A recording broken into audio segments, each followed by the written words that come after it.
Tama is a loser soldier who died like a bum, but his life changes when he is reincarnated as a cute cat monster, stronger than One Punch Man, and becomes a pet to a well-endowed elf with mommy milkers, Arya, capable of destroying nations in a single night. Conflicted about being reborn as a world-threatening monster, he looks at his reflection and is surprised to see that he isn't even human anymore. He's a cute-ass cat. Though shocked, he chooses to accept it. Soon, a batch of your dad's slime appears, wanting to eat him.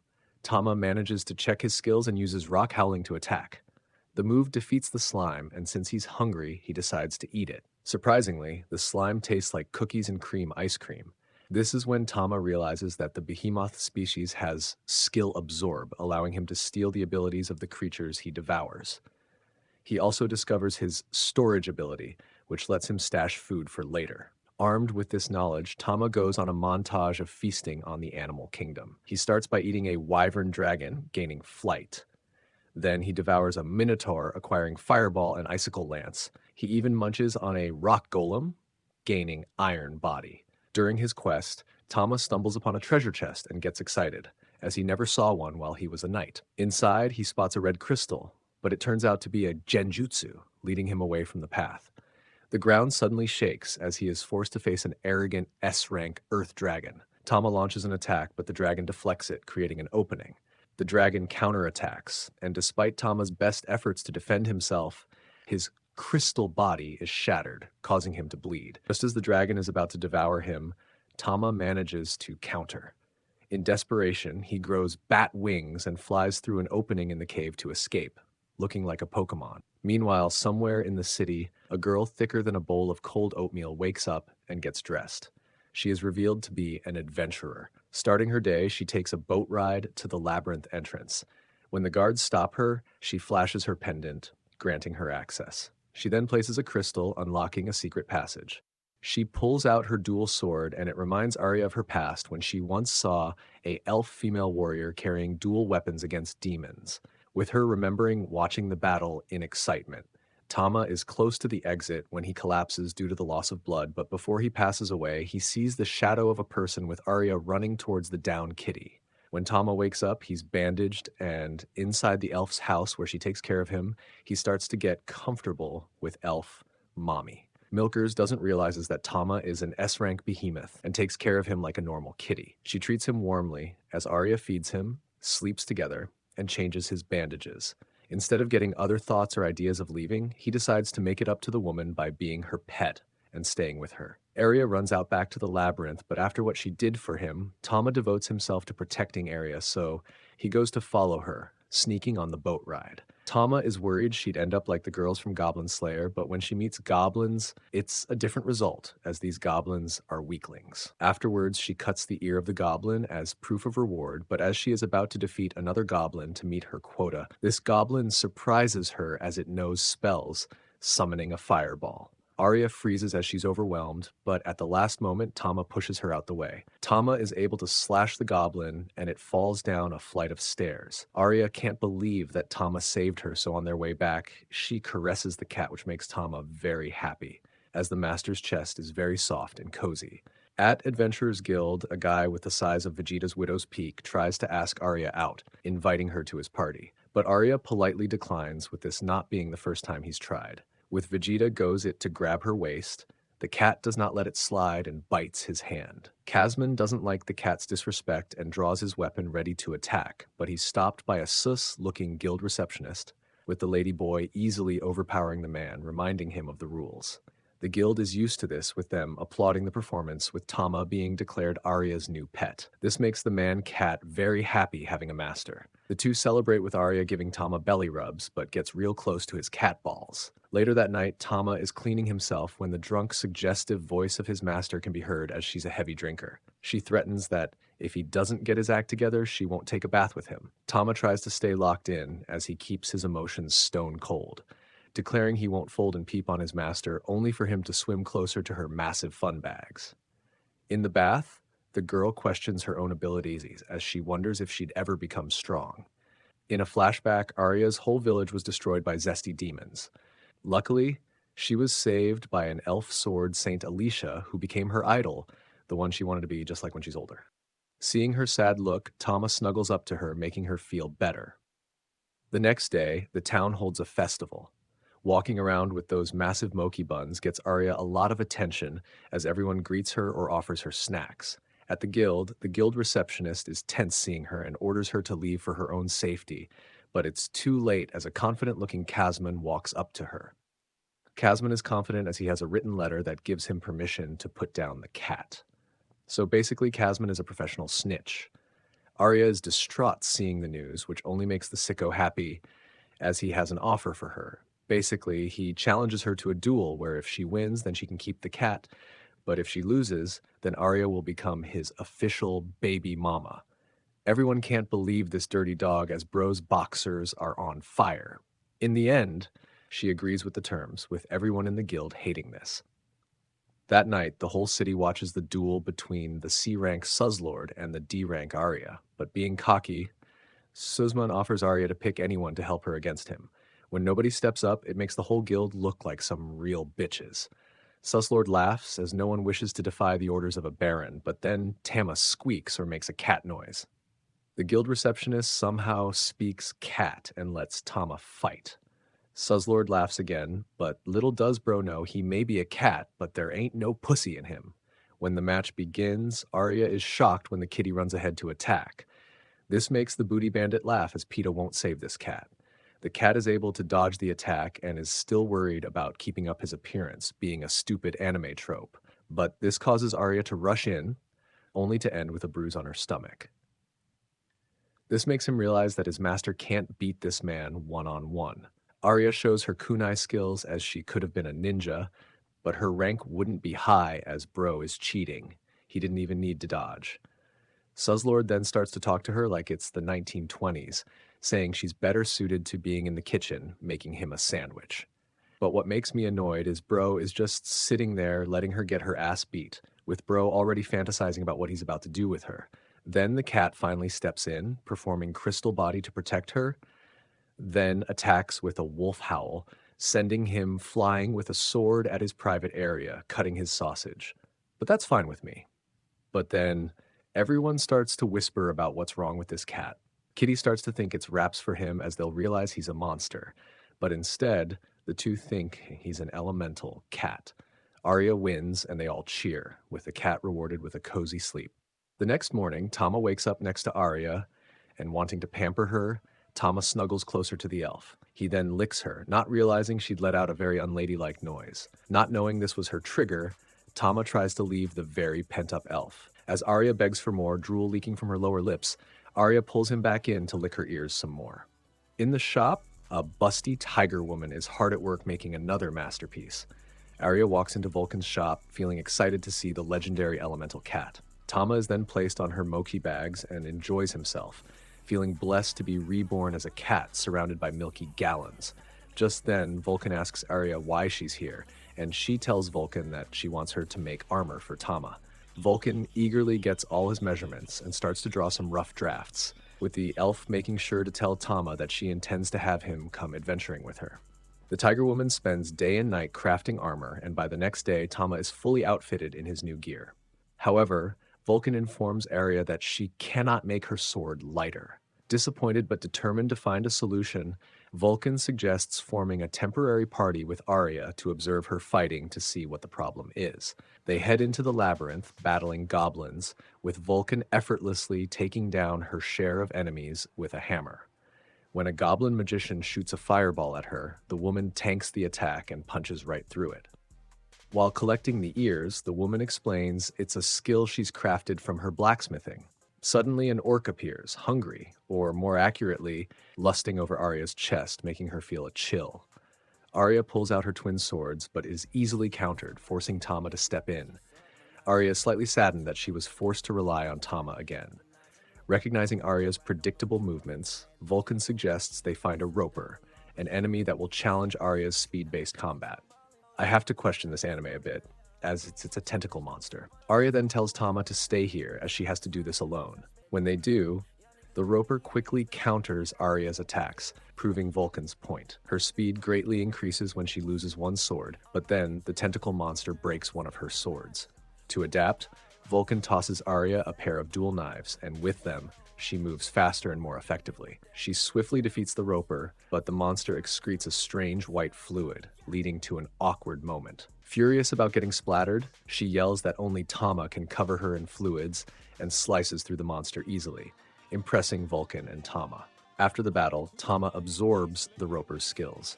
It tastes awful, but he discovers some unusual abilities: summoning tentacles, infinite nut spray, and crossbreeding, essentially hentai powers. Meanwhile, Arya repeatedly stabs the defeated monster, declaring that only Tama can spray white stuff at her face, starting her yandere arc. She then decides to abandon swords in favor of knives, determined to grow stronger. Vulcan convinces her to take a break and proves she could have been a high-level adventurer if she wanted. Later, the group stumbles upon a hot spring in the Labyrinth where Vulcan reassures them that the Philosopher's Stone protects them. It's essentially a beach episode. While soaking in the bath, Arya recalls her village's destruction and invites Tama to join them. Initially resisting, Tama eventually joins in. During their conversation, Vulcan reveals her former party broke up due to a romance that led to pregnancy, which is fairly common. With a sly grin, Vulcan then mentions that she should watch herself, explaining that elemental cats like Tama can crossbreed. Checking his newly acquired skills, Tama realizes he now has the ability to father half-cat, half-elf children with Arya. Though he tries to resist the idea, Arya is excited and encourages him to grow big and pin her down, with the two realizing that this elf is a bit of a freak. Their next challenge is a minotaur. Despite her speed, Arya struggles to overpower the monster's thick skin, but continues attacking, impressing Tama. Vulcan and Arya work together, with Arya moving faster and faster, making it difficult for Tama to keep his eyes off her, finding his master's bosom majestic. She's able to slice its eyes, causing the creature to strike the walls randomly. When the ceiling suddenly collapses, Tama saves Vulcan, making her see him in a new light, putting her in slight heat, and making her search for a strong male. With renewed determination, Arya defeats the Minotaur.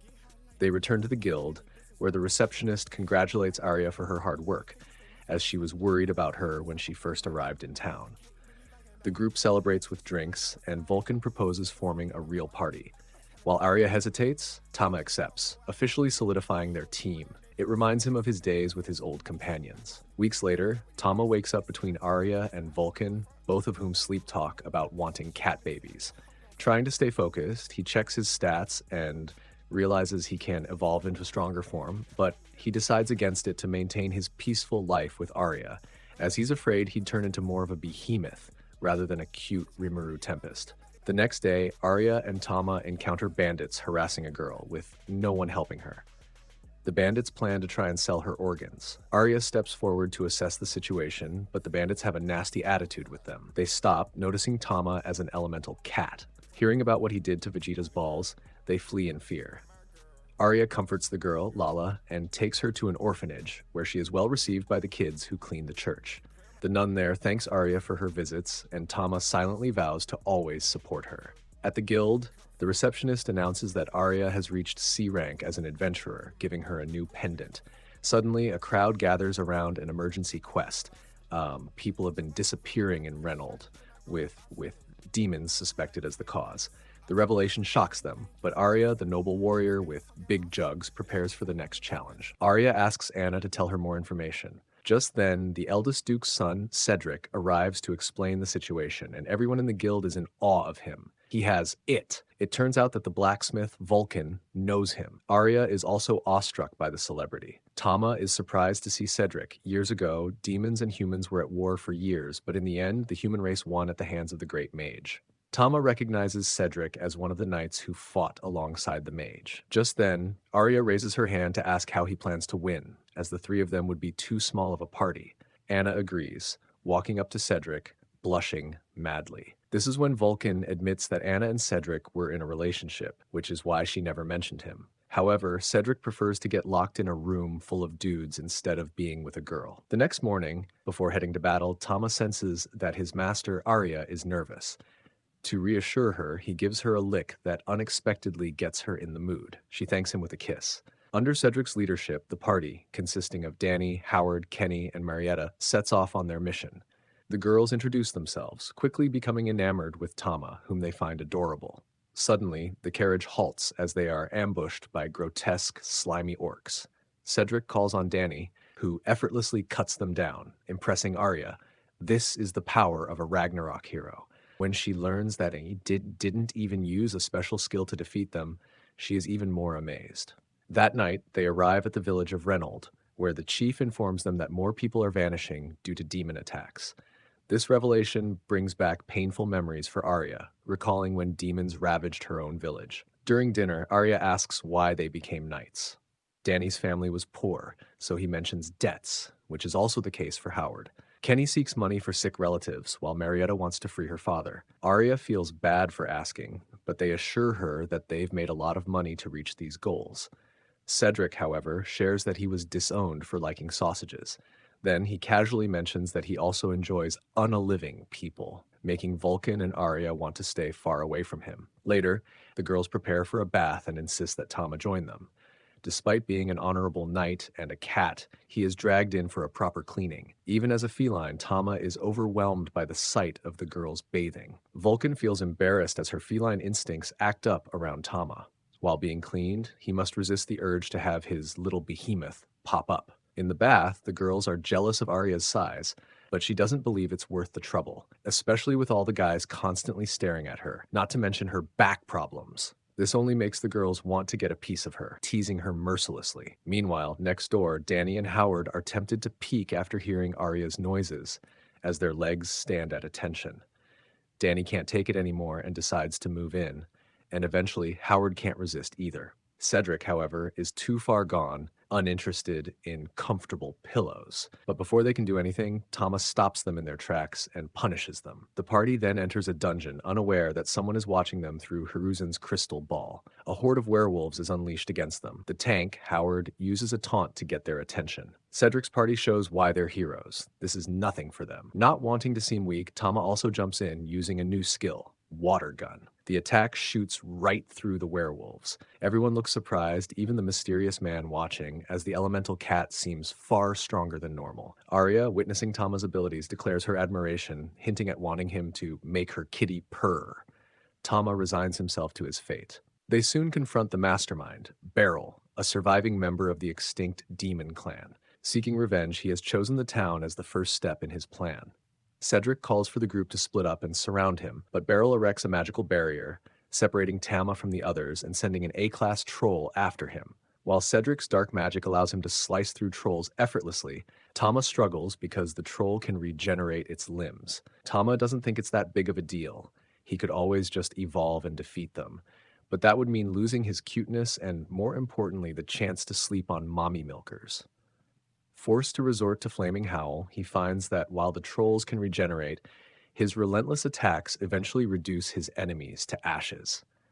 Meanwhile, Arya and Vulcan ambush Barl, and Arya lands a glowing, devastating strike, seemingly defeating him. However, Barl retaliates with a poisoned blade, leaving Arya gravely wounded before fleeing with a vow of vengeance. The party rushes Arya back to the village, where the doctor grimly informs them that she has only 12 hours to live unless they retrieve an S-ranked Earth Dragon's eye for an antidote. The team is ready to help, but Cedric warns them to think carefully, as it's unlikely they'll be able to find an Earth Dragon in such a short amount of time. Just as things seem hopeless, Tama suddenly charges out the window, flying away. He knows exactly where to find one. Determined to save Arya, he heads to the Labyrinth, where he once nearly lost his life to the Earth Dragon. The dragon mocks him, remembering the terrified little cat that once ran from it. Tama cries, knowing the dragon is right. He must give up his playtime with Master. He has no choice. If he wants to win, he must evolve into his second form, a full-fledged behemoth, and engage the dragon in battle. The two Kigu-level monsters clash, but it looks like the dragon has won as it manages to bite Tama's neck. However, this was part of his plan, as he now has a free shot. With this, Tama uses all his power to land a flame tail, winning with a single attack. However, much to his shock, his transformation ends unexpectedly. He's run out of mana, forcing him to store the dragon's body and rush back to the village. As Arya teeters on the brink of death, Vulcan cries her eyes out, while the rest of the party simply watches, accepting her fate.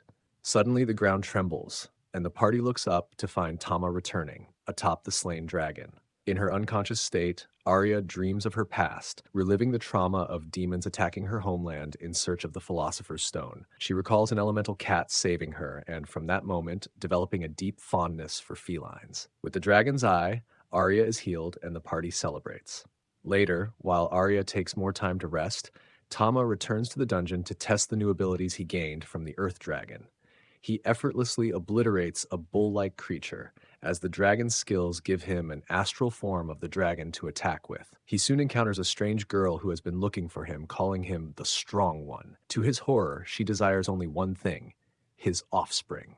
Tama flees, but she relentlessly pursues him, begging him to breed her. Though he manages to escape, the encounter lingers in his mind, and he notices her resemblance to the Earth Dragon. The next day, Arya and Tama go on a picnic where she thanks him for saving her. She confesses to feeling weak despite her experiences and reminisces about her past, including the Sword Saint who once saved her. Moved, Tama comforts her. Later, Arya spends their hefty commission on new armor for both herself and Tama. Despite her revealing outfit, Vulcan assures her it's top-tier gear. Tama nods in agreement, remarking, "That's some fine smithing." While testing their new armor in the Labyrinth, Tama passes a blessing onto the two of them. Even without the buffs, Arya manages to defeat the goblins with just her swords and the new armor's enhancements. But then, they encounter the mysterious girl once more. The others mistake her for an adventurer who has lost her memory, but she incessantly babbles about wanting Tama's baby batter, saying things that the TV wouldn't dare repeat. The group is floored by her boldness. Arya, however, firmly declares that Tama is hers alone. Assuming the girl has memory issues, they decide to take care of her. She doesn't understand, but she follows. On the way back, the group asks for her name, but the woman doesn't care what they call her. So, Arya comes up with the name Stella, as it means beautiful in her homeland. Everyone likes it, and Stella accepts the name. During a bath, they work to clean Stella's pungent odor, which, to their dismay, is worse than unwashed gamer sweat. As she experiences warm water and soap for the first time, she jealously watches Arya wash Tama and demands to do the same, but Arya refuses. That night, Stella telepathically communicates with Tama, revealing that she is the reincarnated Earth Dragon. She explains that she had never lost a battle until he defeated her, and now she is utterly devoted to him. Her only desire is to bear his children. She lunges at him, but Arya intervenes, declaring that Tama's baby maker is off limits. Though Stella acknowledges Arya's claim, she privately tells Tama that she loves him. This leaves Tama deeply concerned for his future.